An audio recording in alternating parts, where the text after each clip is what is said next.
Hello बच्चों, let us read the question first. Statement type का question यहाँ पे स्टेटमेंट 1 स्टेटमेंट 2 में बताना है इनकरेक्ट है या फिर नहीं है। स्टेटमेंट 1 बोल रही है karyokinesis is not followed by cytokinesis as a result of which a multinucleate condition arises leading to the formation of syncytium. And statement 2 में बोला गया है cell growth disturbs the ratio between the nucleus and the cytoplasm. तो यहाँ पर जो की concept use करेंगे तो कैरियोकाइनेसिस, इसके साथ साथ साइटोकाइनेसिस भी पढ़ेंगे एंड न्यूक्लियो साइटोप्लाज्मिक रेशियो की स्टडी करेंगे। सबसे पहले स्टेटमेंट 1 में देखते हैं। इसमें बोला गया कि क्योंकि कैरियोकाइनेसिस के बाद साइटोकाइनेसिस नहीं होता। देखो कैरियोकाइनेसिस का मतलब क्या होता है। कैरियोकाइनेसिस में आते हैं दो वर्ड। कैरियो का मतलब होता है न्यूक्लियस एंड काइनेसिस का मतलब होता है डिवीजन। यानी न्यूक्लियस के डिवीजन के बाद क्या होता है, इसके बाद होगा जब न्यूक्लियस डिवाइड कर गया तो इसके बाद करता है साइटोकाइनेसिस, इसके बाद होता है साइटोप्लाज्म का डिवीजन। साइटोकाइनेसिस मतलब कि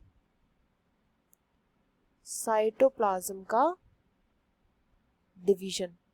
बट जब ये देखने को नहीं मिलता, जब ये नहीं होता, इसकी वजह से क्या होता है, एक मल्टी न्यूक्लिएट कंडीशन देखने को मिलती है। और ये बिल्कुल करेक्ट बात बोली गई है। जैसे अगर आपको पता हो कि कोकोनट का जो वाटर होता है, कोकोनट का वाटर फ्री न्यूक्लियर प्रेजेंट होता है, फ्री न्यूक्लियर वे में प्रेजेंट होता है, मतलब उसके अंदर मल्टीपल न्यूक्लियाई प्रेजेंट होते हैं।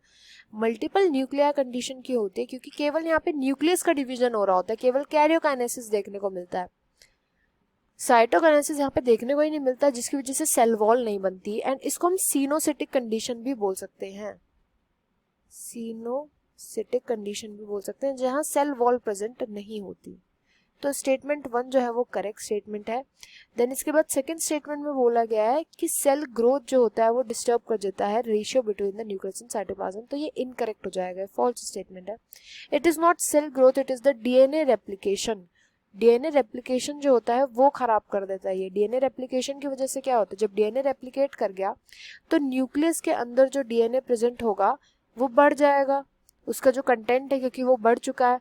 इसकी वजह से क्या होगा, जो साइटोप्लाज्म, न्यूक्लियस एंड साइटोप्लाज्म का जो वॉल्यूम होता है उसका वो एक हमेशा रेशियो में मेंटेन रहता है हमेशा। तो यहाँ पे न्यूक्लियस का जो कंटेंट है वो इंक्रीज हो गया, साइटोप्लाज्म का तो यहाँ पे सेम है, वही है। तो जो ओवरऑल रेशियो होगा वो क्या हो जाएगा, वो इंक्रीज हो जाएगा इसकी वजह से, क्योंकि न्यूक्लियस का इंक्रीज हो गया। तो ये न्यूक्लियस का डिवीजन है, न्यूक्लियस के अंदर सॉरी डीएनए का रेप्लिकेशन है, जिसकी वजह से इंक्रीज हो जाता है ये या डिस्टर्ब हो जाता है जो रेशियो होता है, ना कि सेल ग्रोथ की वजह से। तो यहाँ पे स्टेटमेंट 2 जो है फॉल्स है। यहाँ पे राइट आंसर इसलिए हो जाएगा statement 1 is correct and 2 is false. I hope you understood well. Best of luck and thank you.